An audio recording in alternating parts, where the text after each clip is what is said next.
அந்த நரி பயங்கர பசியோட அந்த காடு பூரா சுற்றி வந்துட்டு இருந்திருக்கு. ஏன்னா அதுக்கு இறை கிடைக்கவே இல்லை.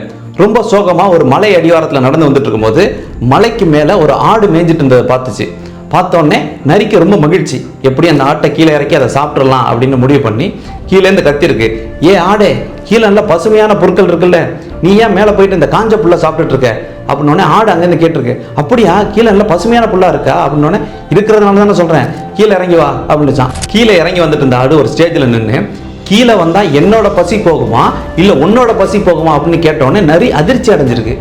என்னடா இது முட்டாள்தனமாக ஆடுன்னு நினச்சிட்டு இருந்தோம், இவ்வளோ புத்திசாலியாக இருக்கே, இது கண்டிப்பாக கீழே இறங்கி வராது, அதனால நமக்கு இது இரையாகாதுன்னு நினச்சிட்டு அடுத்த இறையை தேடி அது போயிடுச்சு.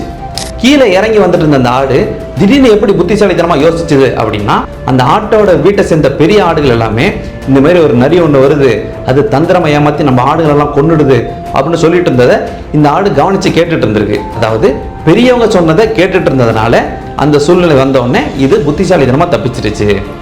அந்த நரி மாதிரியான பல ஆட்கள் நம்ம கிட்ட வாலண்டியராக வந்து நமக்கு உதவி செய்கிறதா சொல்லுவாங்க. ஆனால் போக போக தான் தெரியும் அவங்க நமக்கு உதவி செய்கிறாங்களா இல்லை அவங்களுக்கே அவங்க உதவி செஞ்சுக்கிறாங்களா அப்படின்னு.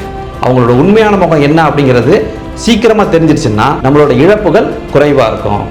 இதுவே தாமதமாக தெரிஞ்சுன்னா நம்மளோட இழப்புகள் அதிகமாக இருக்கும். அதனால எப்போதுமே விழிப்போடு இருக்கிறது நமக்கு நல்லது.